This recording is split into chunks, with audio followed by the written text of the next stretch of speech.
Ini adalah lagu Halo Kuala Lumpur yang diunggah akun lagu Kanak TV di YouTube. Lagu yang diunggah sejak 27 Mei 2020 ini menjadi kontroversi karena nadanya yang begitu mirip dengan lagu Halo Halo Bandung ciptaan Ismail Marzuki. Reaksi datang dari Kementerian Pendidikan dan Kebudayaan. Kemendikbud menyatakan telah melayangkan protes ke YouTube terkait unggahan lagu tersebut. Dirjen Kebudayaan Kemendikbud Hilmar Farid menjelaskan, gugatan secara hukum bisa dilakukan oleh pemegang hak cipta. Untuk lagu Halo Halo Bandung, hak cipta secara moral dipegang oleh Ismail Marzuki. Sementara pengelolaan secara ekonomi dipegang oleh PT Harmoni di Selaras Publisindo.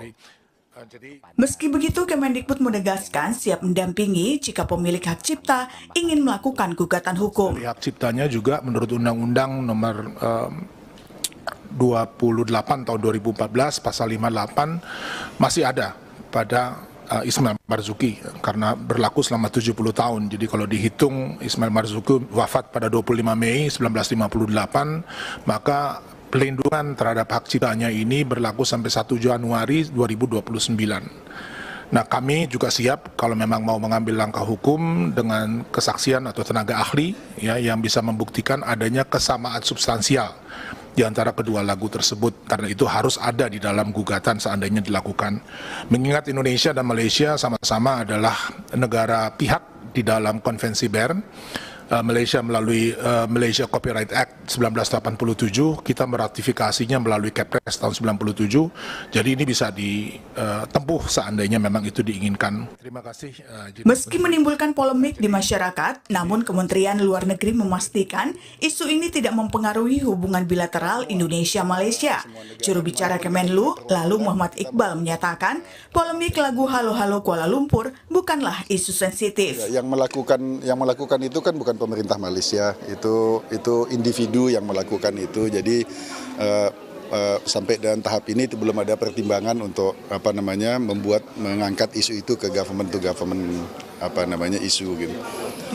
Tapi saya kira pandangan pemerintah Malaysia terhadap hal-hal seperti ini sudah jelas seperti disampaikan oleh Perdana Menteri Anwar Ibrahim sebelumnya ketika beliau bicara mengenai masalah rasa sayangi, kan beliau sampaikan kalau ada orang Malaysia tidak tahu rasa sayangi itu dari mana, berarti dia tidak belajar sejarah gitu. Saya kira itu sudah mewakili pandangan resmi dari pemerintah Malaysia, dan itu pandangan yang saya kira sangat bisa diterima oleh Indonesia sebagai negara bersahabat dengan Malaysia. Halo.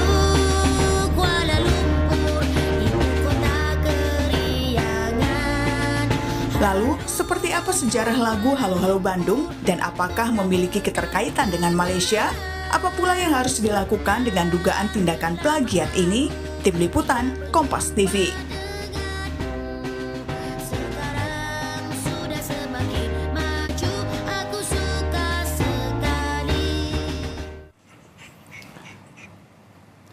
Saudara, lagu Halo Kuala Lumpur yang diunggah akun lagu Kanak TV mengundang polemik. Pasalnya lagu ini bernada persis dengan lagu Halo Halo Bandung ciptaan Bapak Ismail Marzuki, seorang komponis asal Indonesia.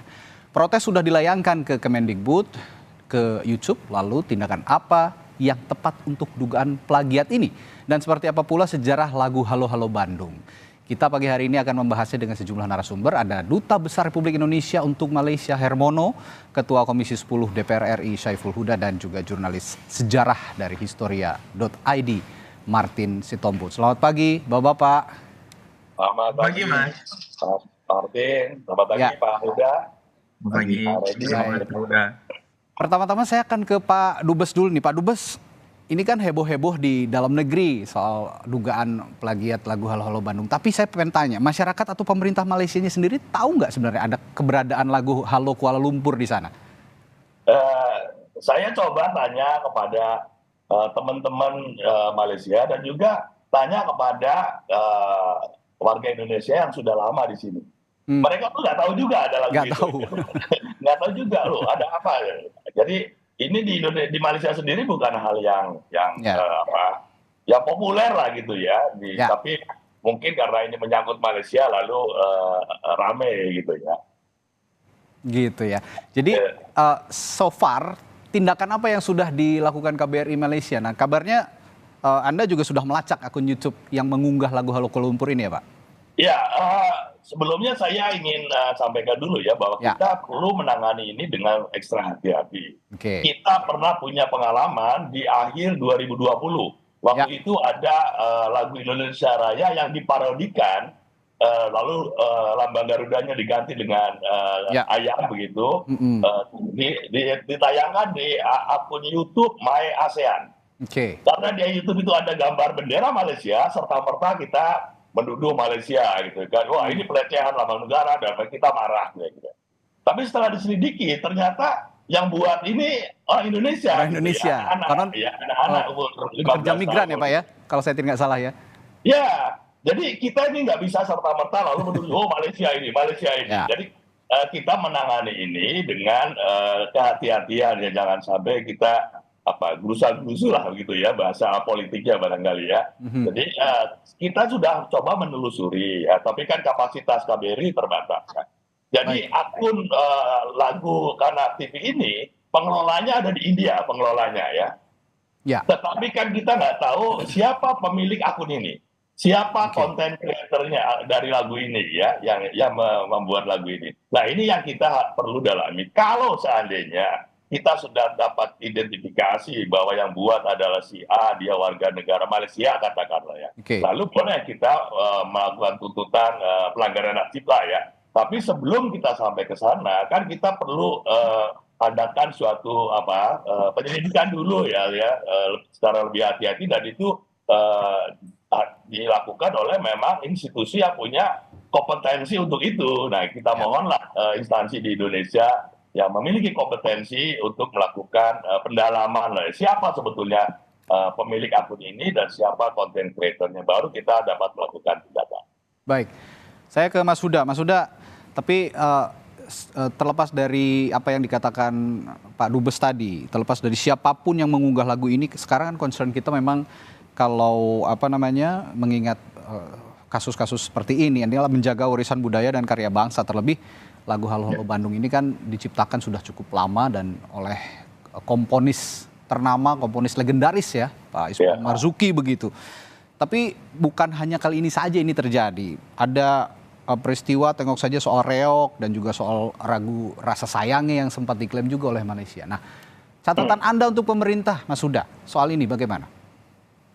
Ya, itu yang kemarin kita tanyakan dalam raker dengan Mas Nadiem sama Dirjen Kebudayaan kita.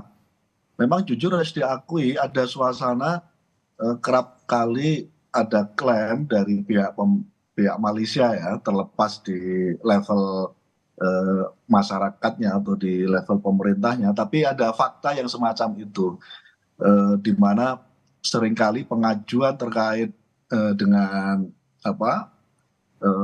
warisan budaya benda maupun tak benda seringkali bertabrakan dengan teman-teman Malaysia. Kita mencontohkan terakhir kebaya.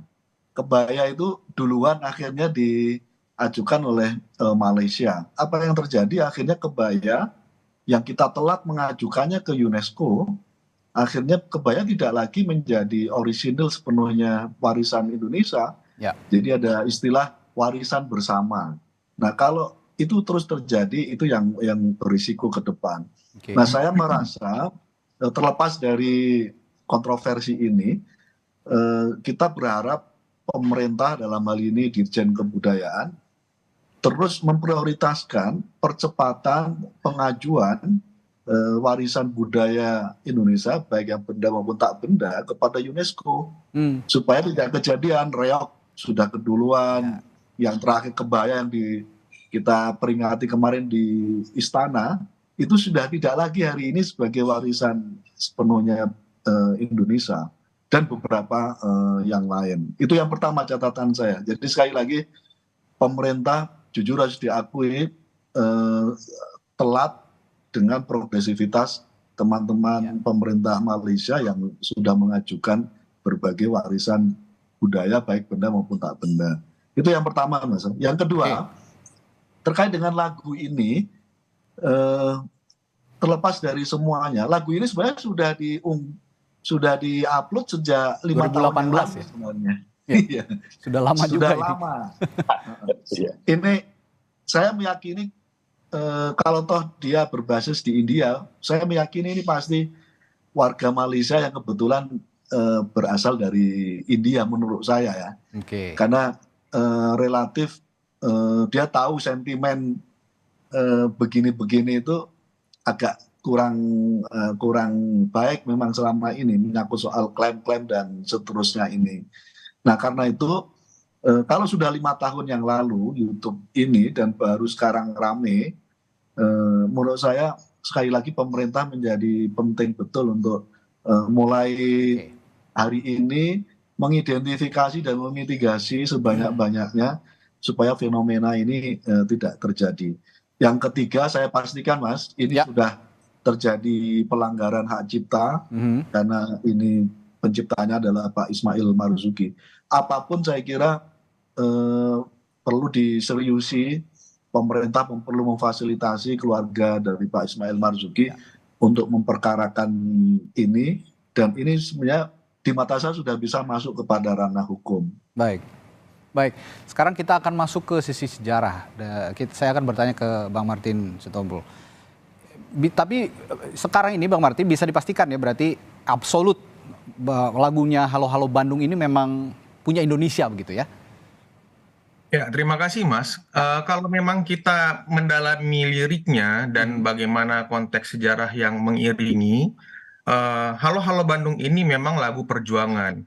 Lagu yang menggambarkan bagaimana perjuangan masyarakat Bandung saat itu menyikapi merespon tentara sekutu yang ingin mengambil kota Bandung. Karena saat itu terjadi pengalihan kekuasaan dari sekutu ke pengalihan kekuasaan Jepang yang ada di Indonesia. Dan pada saat itu baik masyarakat sipil maupun militer itu meresponnya dengan membakar semua tempat-tempat penting, tempat-tempat penting yang ada di Bandung. Makanya menjadi peristiwa Bandung Lautan Api. Jadi konteks sejarahnya seperti itu, makanya lahirlah lagu Halo Halo Bandung. Hanya saja memang ada beberapa versi terkait siapa yang menciptakan lagu ini atau bagaimana proses lagu itu tercipta. Ya, silakan Mas Martin. Oh ya, jadi memang sejauh yang tercatat adalah Ismail Marzuki yang menciptakan lagu ini. Tapi kemudian ada beberapa koreksi ya dari beberapa pencipta lagu pada saat itu. Ada beberapa cerita, ada yang menyatakan ini syair cinta di antara pemuda-pemudi pejuang pada saat itu. Nah, kalau versi Ismail Marzuki sendiri mengatakan ketika peristiwa Bandung Lautan Api ini terjadi, beliau sedang berada di Bandung mengunjungi mertua, dan pada saat itu terjadi pengungsian karena kota Bandung sedang masyarakat Bandung sedang eksodus karena terjadi Bandung Lautan Api. Nah, jadi sepertinya kalau saya lihat ada perbedaan antara yang menciptakan lagu ini dengan yang mempopulerkan, begitu ya, Bung Martin? Ya, saya pikir Ismail Marzuki tetap berperan untuk melakukan gubahan pada nada dan lirik sampai lagu Halo Halo Bandung itu terlakukan seperti sekarang. Tetapi ada saya sendiri cenderung berpendapat bahwa lagu ini adalah lagu rakyat yang dipopulerkan pada saat itu oleh seorang perwira Siliwangi yang bernama Simon Lumban Tobing. Jadi beliau adalah seorang komandan batalion ya di batalion pelopor pada saat itu. Nah, komposisi aslinya sendiri itu kalau kita mengacu kepada lagu yang dipopulerkan Lumban Tobing itu berasal dari lagu yang diciptakan oleh Nahum Situmorang. Nah, pada saat zaman Jepang. Jadi Nahum Situmorang ini adalah pencipta lagu Batak yang sangat terkenal ya. Kemudian pada zaman Jepang dia dipekerjakan di Sendenhan. Sendenhan itu adalah badan propaganda. Jadi judul aslinya sendiri itu adalah Gayugun Laskar Rakyat. Gayugun itu adalah tentara sukarela orang Indonesia pada zaman Jepang. Jadi untuk memompa semangat perjuangan pada saat itu di zaman Jepang. Oke, baik. Nah, saya juga akan menanyakan ini juga ke Pak Hermono nih. Pak Hermono, soal polemik yang saat ini terjadi di tanah air dan juga Anda tadi mengatakan sudah menelusuri ya bahwa pengunggah lagu ini di kanal YouTube itu adalah dari India begitu. Nah, kalau dicermati tadi dari pernyataannya Mas Huda, ini sudah dari tahun 2018, artinya sudah 5 tahun begitu, sudah cukup lama. Ini kenapa baru ramainya sekarang ya, Pak Hermono? Ya, sebetulnya begini, bukan pengunggah itu dari India, pengelola kanal lagu Kanak-Kanak TV itu di India adanya, pengelola kanalnya. Tetapi siapa pemilik kanal itu dan siapa kreator dari konten lagu itu, ini yang kita belum tahu. Oke. Lagu ya ini kan tadi saya katakan ini masalah komersial ya, bagaimana monetizing kanal YouTube ya. Jadi mungkin kalau satu udah lama nggak ada yang nonton ya dinaikkan aja lagi supaya ramai, nanti kan banyak yang nonton, banyak yang subscribe, kira-kira begitu. Tapi saya ingin menanggapi apa yang disampaikan oleh Pak Huda ya, tadi mengenai warisan budaya. Ini penting ya. Sebetulnya di Malaysia itu ada namanya Daftar Warisan Budaya Malaysia. Okay. Daftar warisan budaya. Itu ada sejumlah banyak sekali produk-produk warisan budaya Malaysia. Nah, kita KBRI sekitar 2 tahun yang lalu sudah menyampaikan ke Jakarta, ke Dirjen Kebudayaan, ini daftar kebudayaan Malaysia yang berpotensi ada konflik dengan Indonesia, artinya ada kesamaan. Nah, ini harus jauh-jauh hari kita tangani ini seperti apa, mau seperti apa. Apakah mau menjadi warisan budaya bersama, apakah di catatan misalkan kebaya tadi disinggung.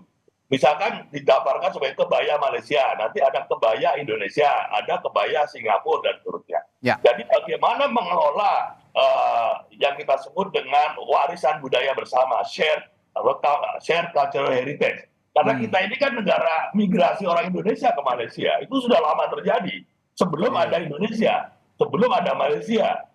Nah, mereka ini kan membawa budaya-budaya dari Indonesia. Nah, jadi ini penting Pak Huda, bagaimana kita jauh-jauh hari membahas produk budaya yang berpotensi ada kesamaan. Sehingga tidak selalu ribut belakangan. Malaysia sudah mendaftarkan, lalu kita ribut, bereaksi, wah itu Malaysia, ini, lain-lain. Jadi ini ada PR kita, sebenarnya sudah kita sampaikan Pak, sekitar 2 tahun yang lalu. Tapi ya belum ada follow up-nya. Ini harus dibahas warisan budaya Malaysia dan warisan budaya Indonesia, di mana ada potensi terjadinya katakanlah kesamaan. Nah, ini harus kita bahas bersama bagaimana mengelola ini supaya tidak menjadi counterclaim atau menjadi ribut-ribut. Mungkin itu saya kira PR juga buat mungkin Komisi 10 Pak untuk mendorong ini Pak.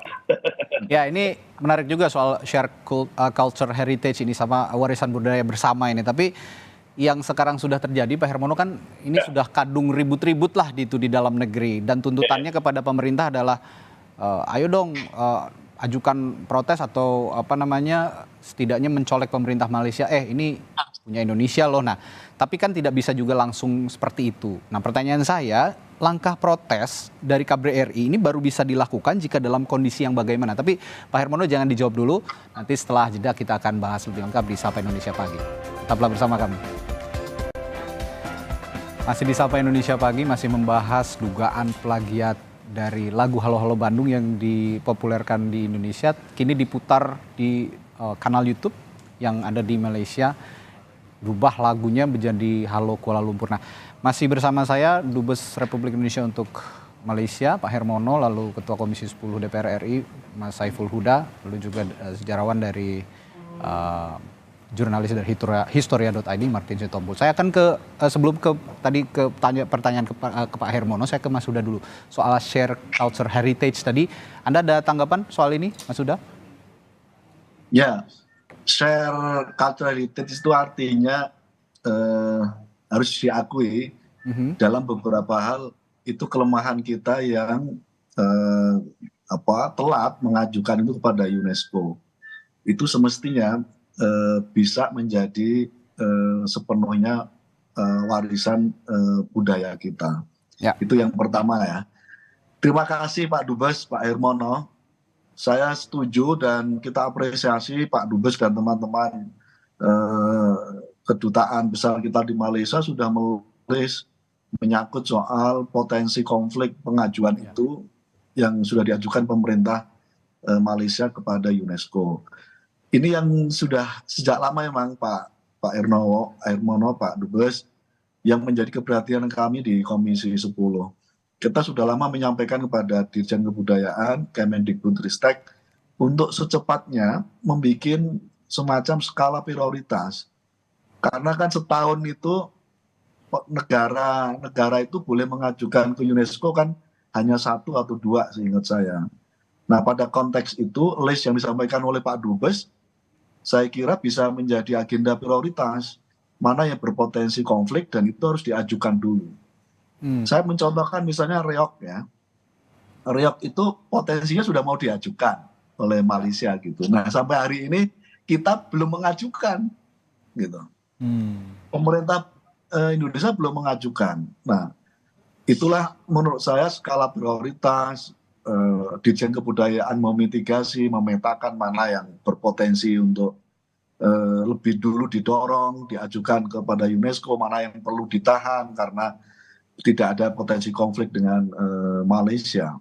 Prinsipnya sekali lagi, saya setuju disampaikan oleh Pak Dubes, kita relatif telat mengajukan warisan budaya benda maupun tak benda kepada UNESCO. Yang akhirnya berefek kepada share culture heritage itu dan menurut saya itu berisiko bagi masa depan kita karena saya meyakini sebenarnya akarnya ada di Indonesia. Akarnya ada di Indonesia dan ketika ada diaspora dan pihak yang berdiaspora mengajukan saya kira itu kan berarti ada kesalahan manajemen di level kita bukan pada negara yang lain. Jadi pada isu menyangkut soal ini, yang terbaik adalah kita kembali ke cara kerja kita, pemerintah dalam Dirjen Kebudayaan, untuk sekali lagi memastikan, terlebih-lebih Pak Dubes sudah memberikan informasi, bahkan sudah mengirim list mana yang harus secepatnya menjadi concern dan perhatian pemerintah Indonesia. Ya, intinya sih harus duduk bersama sepertinya Mas Huda, pemerintah Indonesia dengan pemerintah Malaysia khusus intensif membahas soal share culture heritage ini, apalagi kalau kata Mas Huda tadi intinya atau induknya ada di Indonesia sebenarnya begitu ya.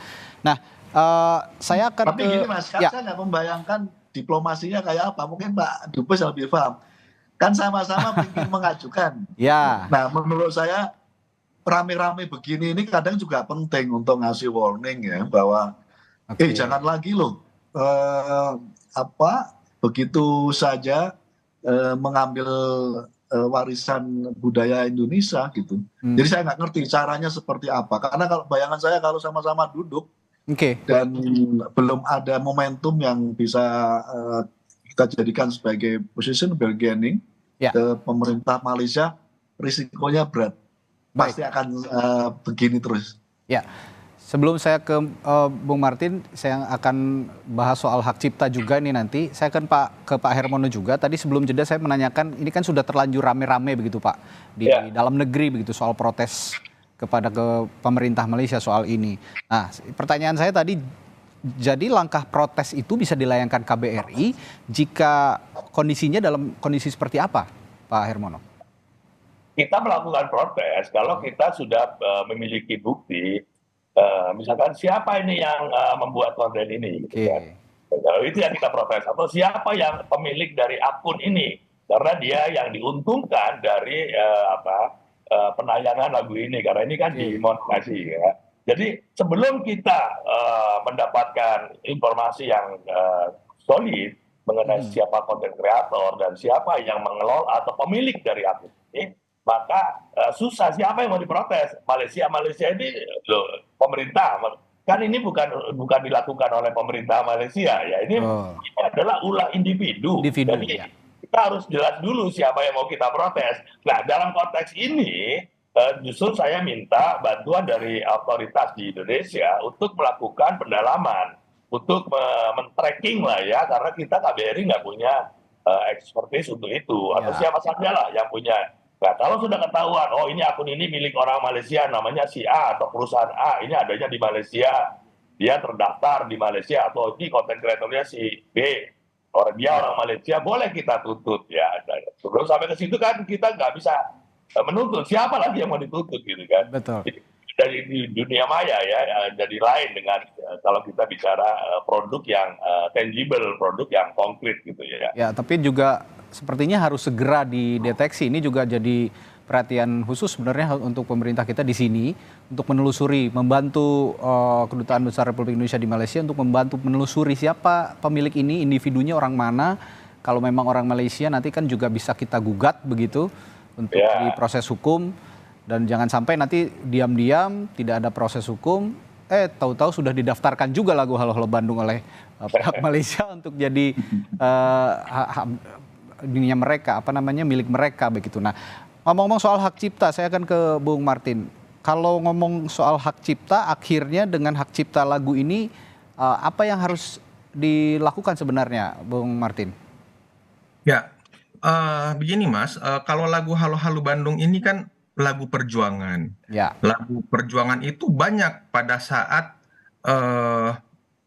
masa revolusi mempertahankan kemerdekaan. Dan beruntung ini adalah salah satu lagu yang tercatat. Mungkin ada banyak lagi tembang-tembang rakyat yang tidak tercatat. Dan seniman juga ikut berjuang dengan lagu-lagu yang mereka ciptakan untuk memompa semangat perjuangan. Dan lagu-lagu ini biasanya dikumandangkan pada saat rapat akbar atau kemudian ketika laskar atau pejuang sedang melakukan march atau perjalanan darat seperti itu. Ya. Nah, kembali lagi ke lagu Halo Halo Bandung ini tercatat atas nama Ismail Marzuki. Jadi seperti yang sudah saya sampaikan, Ismail Marzuki berperan untuk melakukan gubahan pada nada dan melodi sehingga seperti sekarang. Tapi kalau kita mendengarkan dari tangga nada aslinya, lagu ini memang ada kemiripan dengan lagu yang diciptakan Nahum Situmorang yang berjudul Gayugun Laskar Rakyat itu pada tahun 1944. Dan tembang-tembang rakyat seperti ini kan sangat populer pada saat itu. Jadi berdasarkan data yang saya teliti, koran-koran sejaman pada saat itu banyak menyebutkan peran Simon Lumban Tobing dalam mempopulerkan lagu Halo Halo Bandung, yang mana nada dan komposisinya itu mirip dengan lagu Gayugun Laskar Rakyat yang diciptakan oleh Nahum Situmorang. Jadi seperti itu kira-kira bagaimana proses sejarah lagu ini tercipta. Jadi seniman pada saat itu sendiri kan tidak memikirkan untuk mendaftarkannya ke hak cipta. Apalagi boro-boro memikirkan royalti. Yang penting lagu ini menjadi pemacu spirit masyarakat pada saat itu yang berjuang untuk mempertahankan kemerdekaan. Bahwa akhirnya lagu ini terdokumentasi dengan gubahan seperti sekarang ya, itu sangat baik untuk kita pada saat ini untuk merefleksikan kembali semangat perjuangan. Seperti itu kira-kira Mas. Ya, kalau saya simak dari penjelasan Anda gitu, Bung Martin, nama-nama seperti Simon Lumban Tobing dan juga tadi satu lagi siapa tadi Mas Bung Nahum Situmorang ya. Nahum Situmorang ini dua orang yang jelas-jelas orang dari adat Batak begitu ya dan orang Indonesia. Jadi saya tekankan tidak ada sedikit pun pencipta ataupun ide dari lagu ini tuh melibatkan orang Malaysia berarti ya. Oh iya. Jadi perlu juga kita kawal begitu bahwa kalau misalnya nanti sudah ditelusuri dan ternyata memang betul ada orang Malaysia nanti seperti dugaan kita bersama yang mengunggah lagu ini di kanal YouTube dan mengubah liriknya menjadi Halo Kuala Lumpur, ini bisa dituntut secara hukum begitu. Nah, saya ke Mas Huda. Jadi isu plagiat atau penjiplakan lagu ini kan ramai. Nah, menurut Anda pemerintah ini secara resmi kan juga belum bisa ya melontarkan komplain atau protes ke Malaysia. Tapi di sisi lain Kemendikbud juga menyatakan bersedia mendampingi pemilik hak cipta untuk menggugat pihak yang diduga melakukan plagiat. Menurut Anda tuntutan hukum ini perlu dilakukan, Mas Huda? Perlu, saya kira, supaya menjadi efek jerah ya.